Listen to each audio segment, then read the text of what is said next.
improving hospitals in Adamawa State. After insurgency attacks, the state governor reaffirms commitment to people's health.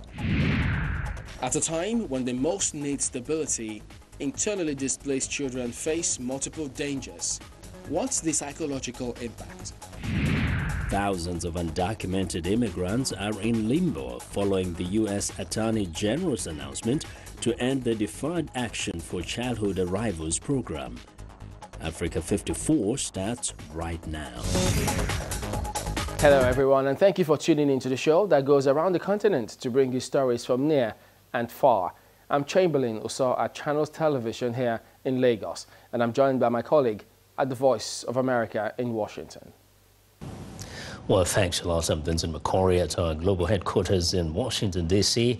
Happy to be with you again for another edition of Africa 54. Let's start off with a look at healthcare reform in Adamawa State. Our host in Lagos brings you that story.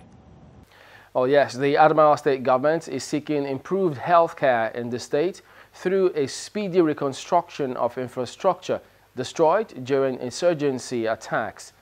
The state governor, at a handover ceremony of medical equipment for Mubi General Hospital in the state, reaffirmed his commitment to people's welfare. Public facilities such as schools and hospitals were among targets of Boko Haram attacks. In Mubi, the second largest commercial town in Adamawa State, medical facilities not only serve indigents and residents, but also IDP returnees from neighboring Cameroon and the Democratic Republic of Congo. Humanitarian aid comes from international donor agencies in the area of healthcare, the latest being from a non-governmental organization with the provision of medical equipment to the community's healthcare provider, Mubi General Hospital. The state governor, Mohammed Jibrila, at the presentation of the items, appreciates the intervention, stressing the need for more effort at strengthening healthcare systems. I want to seize this opportunity to inform my own brothers here, as the nurses and the doctors that are working here, that government is going to do a lot of activities for you, so that you see also some changes. It's not only bringing the equipment, but we have to train and retrain the nurses and the doctors that are managing this equipment. Present at the ceremony are officials of the General Hospital and traditional leaders, including the Emir of Mubi Emirate.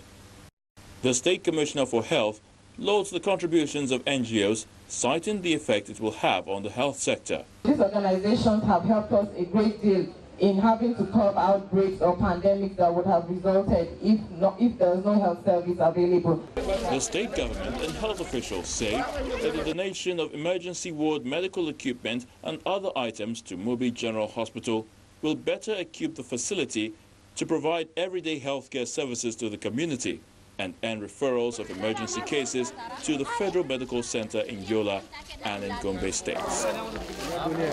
Well, that's a good gesture from the non-governmental organization, but health experts will tell you that there's no health without mental health, especially for people displaced by terrorist attacks. And joining us to discuss the psychological impact of displacement and trauma on internally displaced persons, particularly children, is Dr. Emmanuel Babalola. He's a consultant psychiatrist at the Neuropsychiatric Hospital, Aro, in Abeokuta, Ogun State. Welcome to Africa 54. Thank you very much. Let's start by letting you tell us about the possible effects or mental health effects that those who have been exposed to some traumatic events could go through. Traumatic events can have very serious adverse consequences on mental health. For example, we can have what we call adverse stress disorders, in which one will suffer psychological consequences as a result of traumatic events. And then we can have what we call post-traumatic stress disorders, in which such individuals will have what we call re-experiencing such incidences again, like flashbacks, like nightmares, like having vivid memories of such events. Those individuals that have witnessed traumatic events can also have what we call hyperarousal, in which they can get irritable. They can find it difficult to sleep, to even concentrate, or have what we call anxiety disorders. And then some others might have what we call avoidance disorders, in which they don't just want to recall those events again, or they are detached from the society, or they have diminished interest in activities. Apart from these two I've talked about, there are also long-time consequences that can happen when people go through traumatic events. Some later in life can result to substance abuse. Others can have depression or even frank psychosis. Some might find it difficult to adjust to situations. And then others might have anxiety disorders or even disorders of their personality. And some others might resort to suicide on the long run. So lots of things can happen when people witness traumatic events. Now, in cases where children are involved, could their reaction be different from those of adults? Well, for children, their personality is just beginning to form. For adults, they've been able to build some resilience over time. And so sometimes adults are a bit more able to tolerate the adverse effects of this traumatic event, because over time they've had coping strategies they use in overcoming such traumatic events. And so lots of these children may suffer from learning difficulties in school. Some of them might have what we call disruptive behavior, which eventually might grow to be antisocial behavior. And then they might develop various vices as they grow up. And then some of them might also be withdrawn from the society. They might have difficulties forming attached relationships with other people. So for children, the consequences are actually enormous. I mean, it ranges from what they go through as children, and then subsequently they can even still have consequences of this traumatic event in adulthood.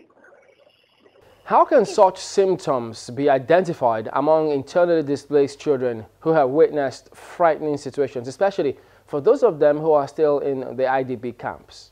We need to pay serious attention to them psychologically, and by that we do what we call an assessment of such children.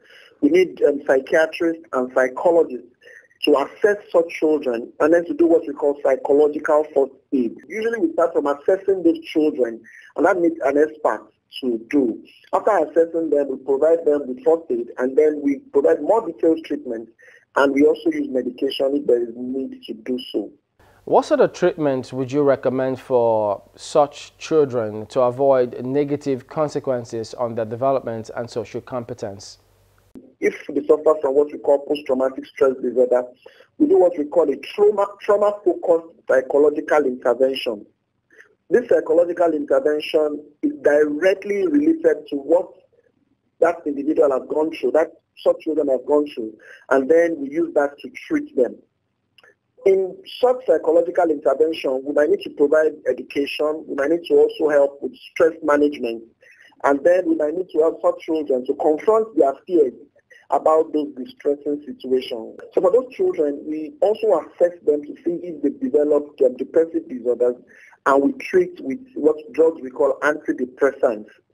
For some of them also, because we would not want to use medication to make them sleep, which eventually they might be dependent on, we might also treat them with antidepressants for a short period of time for them to recover from those symptoms they might be having.